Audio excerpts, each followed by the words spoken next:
me gustaría pasar al tema de la nobleza veneciana, que es un tema que justamente estás tratando, creo, en estos momentos, y se relaciona con esto, ¿no? ¿Cuál es esa ruptura y Sí, ese cambio que mencionaste antes, los caballeros de Malta, que se relaciona a la nobleza negra?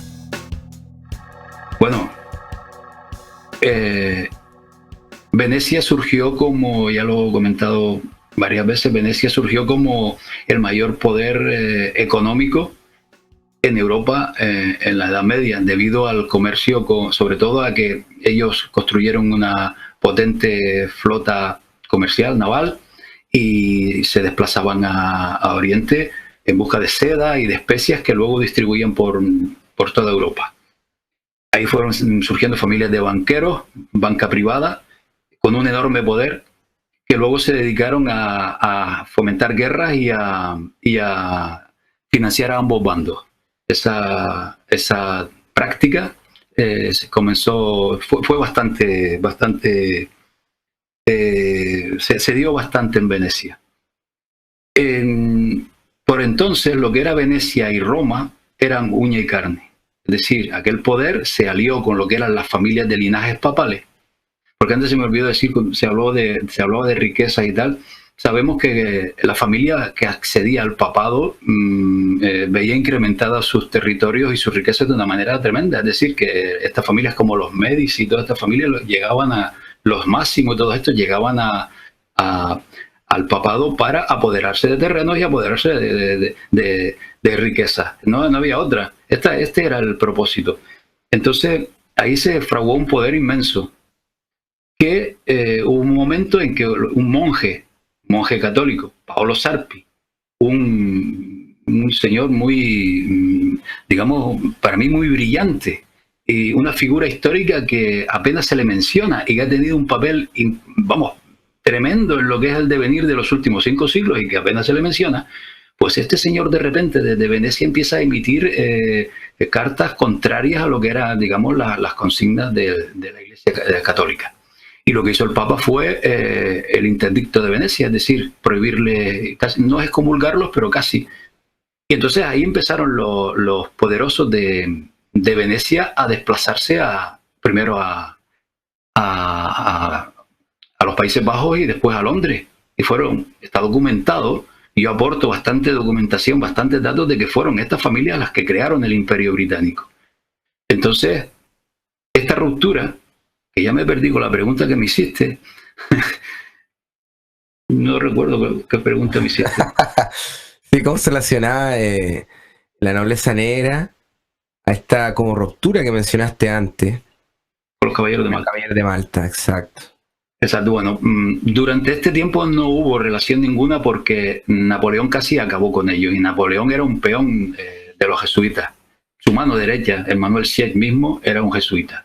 Es decir, Napoleón acabó con ellos, lo que dije al principio, que hasta finales del XIX, principios del siglo XX, no resurgieron de nuevo. Porque hay que tener presente que lo que fue el siglo XIX y el siglo XX, el poder de Roma, el poder del catolicismo, digamos que comenzó, se estuvo moviendo bastante. Podemos ver en el siglo XIX una enorme propaganda antimasónica, satanista y tal, que surge de lo que es Roma contra Londres, contra los que crearon la masonería, las mismas armas, ¿no? Entonces, durante ese tiempo no hubo relación ninguna entre los caballeros de Malta y la nobleza negra. Pero cuando esta nobleza negra veneciana se apoderó del Vaticano, como dije antes, pues ahora mismo controla a los caballeros de Malta. Esa es la única relación que tienen, no hay más. No era un arma de esta nobleza negra. Digamos, los caballeros de Malta era un arma de lo que eran las familias papales, las familias de los Medici y toda esta familia. Archivos. Dentro de los videos que tú tienes de los caballeros de Malta, tiene un video que dura como 15 minutos, como 15 minutos, con una música muy buena de fondo, medioambiental, donde muestra una cantidad de personajes que han sido caballeros de Malta y que han creado un montón de organizaciones y que están dentro del poder. ¿Nos puedes mencionar algunos de esos personajes? Son muchísimos en todo caso. ¿Y cómo esos personajes han influido en el poder? Pues sí, son muchísimos. No sé si los recordaré. Si damos, por ejemplo, un paseo por América del Sur, por ejemplo, nos encontramos con Perón, que era caballero de Malta y masón.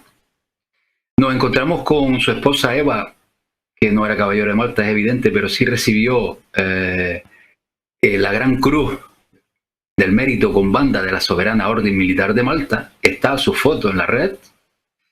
Nos encontramos con familias argentinas como el marqués Giambattista Dragonetti de Torres, como Esteban Caselli, que fue ministro de Menem, con Jorge Pereira de Olazábal, que fue ministro también de Carlos Menem. O vemos, por ejemplo, cómo el rey de Holanda, que es caballero de Malta, condecoró al actual presidente de Argentina, Mauricio Macri, con la Gran Cruz de la Orden de León holandés. Significa que el rey Guillermo Alejandro es un gran maestro, es decir, está en lo mismo. El actual presidente de la Orden de Malta en Argentina, que se llama Enrique Ramos Mejía, está vinculado con una poderosa, que supongo que Richard la conoce, una poderosísima familia argentina que son los Martínez de Oz, que tienen millones de hectáreas en la Patagonia. Si nos vamos a tu país, Cal, de tu país tengo un dato en relación a los caballeros de Malta y a la política, porque digamos que ahora mismo en Chile no están, pero en Argentina, Brasil, México y Colombia sí están los caballeros de Malta. Pero en relación al golpe de Estado del 11 de septiembre del año 73, había un tal Ellery Stone, que era vicepresidente de la ITT Corporation, que tuvo un importantísimo papel en organizar aquel 11 de septiembre del 73 para la llegada al poder de un caballero de Malta como fue Augusto Pinochet, ¿no? Luego, nombre. O sea, es que no sé ni por dónde empezar, porque tenemos a Henry Kissinger, tenemos a Joseph Kennedy, tenemos a John Francis Queeny, que fue el fundador de Monsanto, tenemos a Nelson Rockefeller, David Rockefeller, jueces y abogados estadounidenses, Frank Sinatra, Josh Tenet, que fue director de la CIA, lo nombré, Ted Turner, el fundador de la CNN, Vernon Walter, que fue embajador de Estados Unidos en las Naciones Unidas.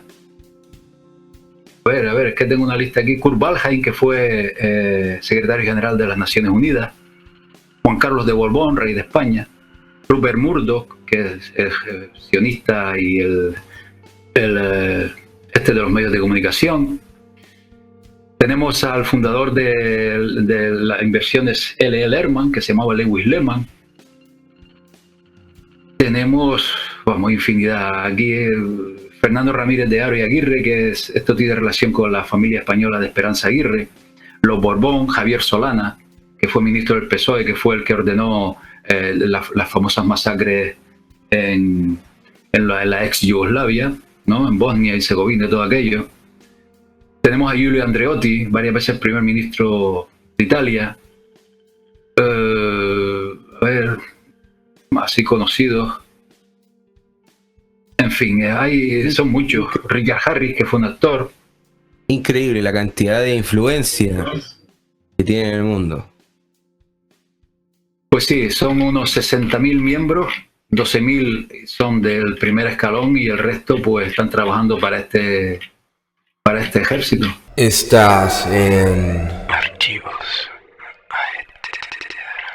Bueno, lo que comentaba antes, ya la maquinaria va por sí sola. Ellos simplemente no creo que no creo que necesiten, digamos, estar en primera línea. Están ahí, están en los lugares en los que he nombrado, pero es que esta maquinaria ya está incluso transformándose en otra cosa. Esto, en mi opinión, está feneciendo. O sea, lo que es este sistema se está acabando. Ellos pienso que lo están demoliendo poco a poco. Y ya todo este material, todo esto que hemos venido hablando, pienso que ya ni les va a servir. Esto lo van a desechar. Ellos están trabajando para otra nueva sociedad, que sería otro tema aparte, relacionado con las nuevas tecnologías, inteligencia artificial y demás. Y pienso que lo que conocemos hoy como capitalismo en todas sus vertientes está a punto de acabarse de una manera pausada e iremos hacia otro sistema. Entonces esta gente ya ha jugado su papel. Supongo que estarán ahí pendientes y vigilantes, pero nada más. Ha mutado hacia otra cosa. Pienso que estamos mutando hacia otra cosa, sí. Sí. Justamente. Mira, Richard ahora se animó a hacerte una pregunta. A ver, Richard. No, con respecto a cuando recién dijo que, bueno, como uno de los personajes más famosos, ¿no? que le podía nombrar era Perón, ¿no? Pero me surgió la duda en qué época lo ordenaron bueno, se unió a los Caballeros de Malta o a la masonería. O sea, también una pregunta. Lo que sí sabemos que fue se hizo miembro de la PDUE cuando estaba en España, en exilio, porque lo contó el mismo Lucio Gelli, ¿no? Incluso cuando asumió Perón en Argentina en el 73, cuando volvió, estaba, digamos, Lucio Gelli acá en la Asunción. Pero como caballero de Malta, digamos, también habrá sido en el exilio, porque no me cierra un poco creerlo como caballero de Malta. Podría haber sido cuando estuvo de gira por Europa, digamos, viendo el proceso del nacionalsocialismo y del fascismo en Italia, ¿no? En los años 30, o sea, era militar y fue un enviado a monitorear un poco, a estudiar ese proceso. Pero luego lo que pasó cuando fue presidente en el 46 hasta el 55 es como que no me cierra mucho por lo que impulsó acá en el país. No me cierra en concordancia con los planes digamos, de lo que es la masonería o los Caballeros de Malta, ¿no? Como que en tal caso, como que si se hubiera revelado, digamos, se hubiera desligado un poco y hubiera hecho lo contrario, digamos, ¿no? Quizás tendría que ser más específico, ¿no? Pero no sé si tenés el dato, Jorge, cuándo fue a partir de qué año, en qué época se puede haber unido a Caballero de Malta o a la masonería. En relación a la masonería, dispongo del mismo dato que acabas de mencionar. La fuente es Licio Gelli, es decir, lo mismo que acabas de decir, de que declaró que era masón y tal. Es la única información de que dispongo. Y respecto a sus comienzos en la Orden de Malta, yo tengo unas imágenes de un historiador francés que se llama Roger Peyrefitte, en que aparece Perón en los años 60 sentado en la mesa con otras familias de esta especie de aristocracia que vive ahí en Argentina, que sí son caballeros de Malta, los que mencioné antes, el marqués de Giambattista, Dragonetti y tal, y Perón se relacionaba con todos estos tipos, con los marqueses de Cuneo d'Ornano, que son también caballeros de Malta. Entonces, la fecha en que se unió a esta gente no creo que fuera en los años 40. Considero más bien que sería a finales de los 50, inicios de los 60. Pero no, yo me baso en la lista más conocida que hay de los caballeros de Malta, que viene de ¿cómo se llama este hombre? Ferguson, no lo recuerdo muy bien ahora. No me acuerdo del nombre. Es una lista muy famosa en que aparecen todos los caballeros de Malta y aparece Perón. Es la única fuente que dispongo. Pero sí es cierto que, digamos que la élite de poder que impulsó un poco a Perón en esa época, muchos de ellos sí eran caballeros de Malta. O sea, cuando el primer y segundo periodo, o sea, del 46 al 55. O sea, no, yo creo que no estaba en el gobierno. Pienso que no estaba en el gobierno cuando accedió a la Orden de Malta. Claro, fue más bien cuando fue al exilio, que estuvo en España, que estaba Franco, digamos, ¿no? Y estuvo muchos años en España exiliado, hasta que bueno, de alguna manera ahí me cierra que lo han apoyado y lo han hecho volver para, más que nada, por otros planes, digamos. Pero bueno. Claro. Considero que fue a inicios de la década de los 60, ahí fue clave, ahí pienso que empezó a relacionarse con todo esto. Franco, en la foto se le puede ver con su enorme cruz de Malta en su cuello. Y bueno, por mencionarlo de paso, cuando la familia de los Borbón estaban en Portugal, en Estoril, el padre del rey Juan Carlos fue mantenido por los caballeros de Malta, porque era caballero de Malta. Todo ese grupete, todas esas familias por esa época, ahí fue donde se fraguó todo este tema, y considero que por ahí andaba el amigo Juan Domingo Perón, supongo que fue por esa época. Sí, claro, me cierra más por ese lado, incluso pudo haber tenido colaboración cuando el primer gobierno y el segundo cuando trajeron técnicos y científicos alemanes.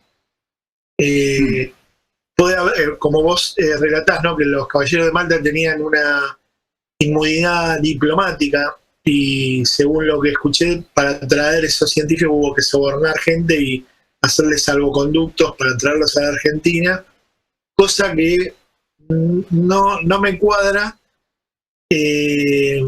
porque, o sea, no me cuadra, digo, el hecho de que que Argentina haya accedido a ese tipo de científicos que impulsaron tecnología de punta a un país como Argentina, que digamos visto desde afuera no debería acceder a esa tecnología. O sea, después de la Segunda Guerra Mundial se lo llevaron los estadounidenses y los soviéticos, y es como que Argentina accedió a eso, quizás ayudados por los caballeros de Malta, ¿no?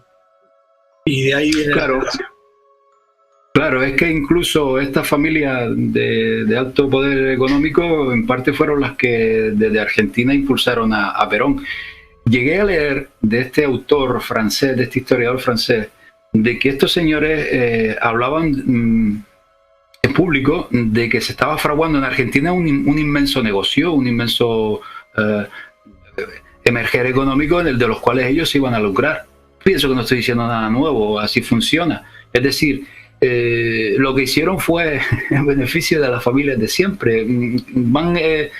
Crean, digamos, un sistema político del cual ellos se van a beneficiar, y en esa época le tocaba a estas familias, le tocó luego a Perón y todo este tema, y pienso que todo esto, el punto de unión, la telaraña esta, aquí juega un papel importantísimo estos señores de los caballeros de Malta, masonería y demás. Lo que todos conocemos es que así es como funcionan por detrás de los gobiernos, no dan la cara, y pienso que son el vínculo de unión entre todos estos poderes. Y bueno, y así fue lo que ocurrió en Argentina, que esa historia la conoces mejor que yo, Richard. Sí, uno va armando un poco, digamos, va agarrando de un lado de otro. Sería tema para otro día, ¿no? Pero a ver las conexiones que puede haber tenido en esa época con otra gente de Europa, o sea, cómo cuadraba es el caso argentino, que fue como una especie de algo que se les escapó, digamos, pero bueno, que de alguna manera lo permitieron para quizás como escudo para que no hubiera una expansión del comunismo en Argentina. Entonces prefirieron que esté Perón, los americanos, ¿no? Y cuando, digamos, ya no les servía más, lo derrocaron, y bueno. Pero bueno, no quiero desviar la charla, así que bueno. Sí, se me queda alguna que otra pregunta, Jorge. Por ejemplo, esto de la nobleza negra, ¿cuál sería la influencia que tiene en este momento el mundo, nuestro sistema económico, en la política en general? Bueno, ya es que no se les debería ni denominar nobleza negra, porque todo esto ha sido un proceso, ¿no?, que ha derivado en el actual poder. Yo pienso que mandan ellos. Para mí, el Vaticano es el Imperio Romano y tiene sus, digamos, accionistas. De alguna manera lo han venido elaborando. Y en la Edad Media la familia que accedía al papado se lucraba, se enriquecía. Yo les invito a ver, por ejemplo, a un descendiente de la familia Borghese, que es una de las familias históricas que provienen de la época de los emperadores romanos y que ya se ha ido diluyendo porque en base a casamientos y demás son ahora los Lancelotti.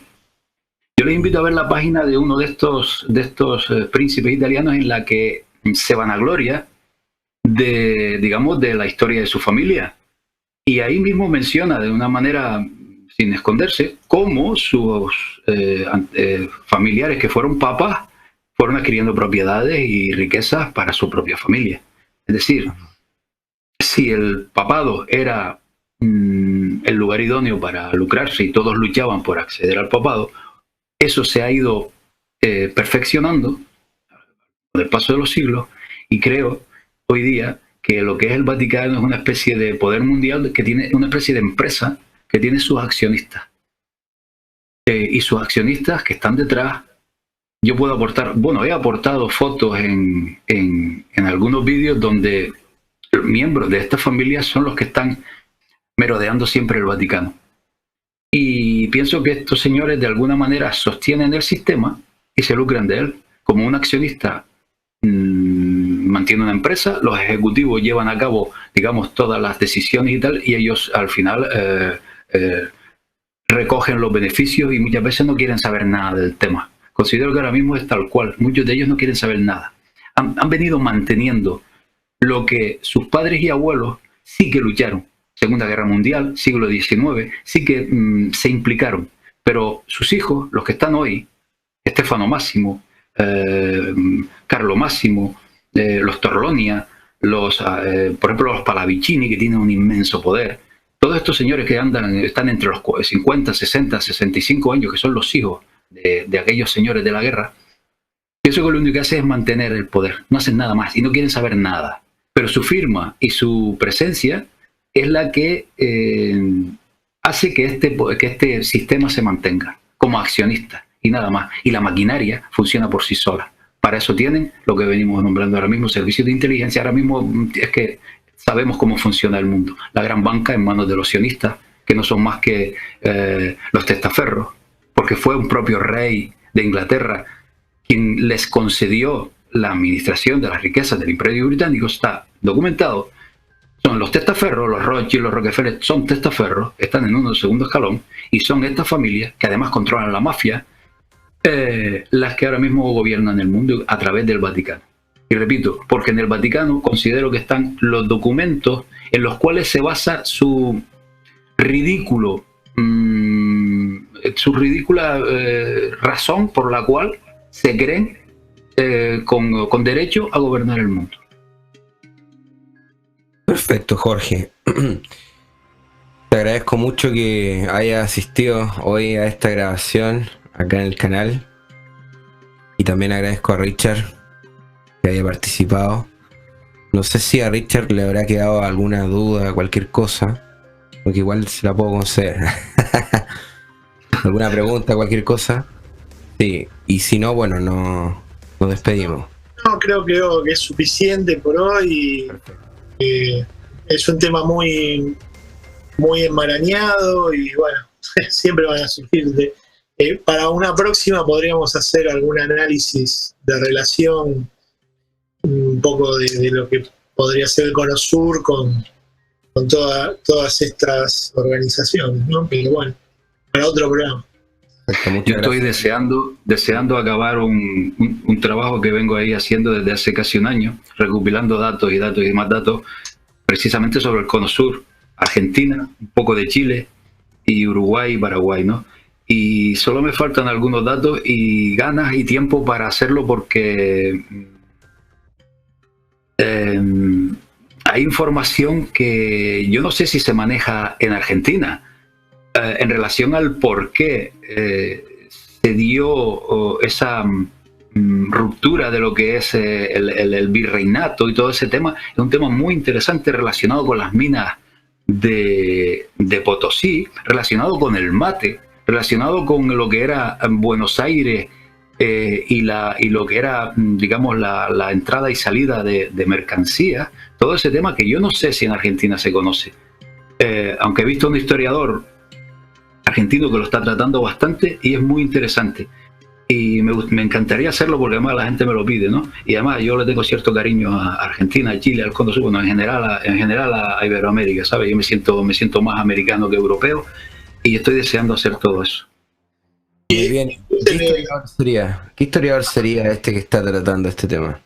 Julio González se llama. Ah, sí, Julio González, sí. Julio González. Sí, no, te quería dar 2 nombres más, si querés apuntar. Patricio Lons, ¿no? Patricio Lons y Marcelo Guglio. Después cualquier cosa te mando algunos links. Que hacen unos análisis muy interesantes que te pueden aportar bastantes datos para componer un poquito mejor la situación de lo que era el virreinato, por qué digamos, cuál fue el plan, digamos, para separar las colonias y todo eso. Pero bueno, no me quiero extender. En otra oportunidad lo hablamos. Ok. Perfecto, le agradezco a los dos. Muchas gracias, Jorge. Gracias, Pascal, por invitarme. Encantado de aparecer por aquí cuando quiera. Perfecto, y muchas gracias, Richard, también. No, gracias. No. Perfecto. Hasta pronto. Nos vemos en la próxima.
Si te gusta el contenido de nuestra plataforma o te ha sido útil nuestra información, recuerda que Archivos Aether es una plataforma totalmente autogestionada.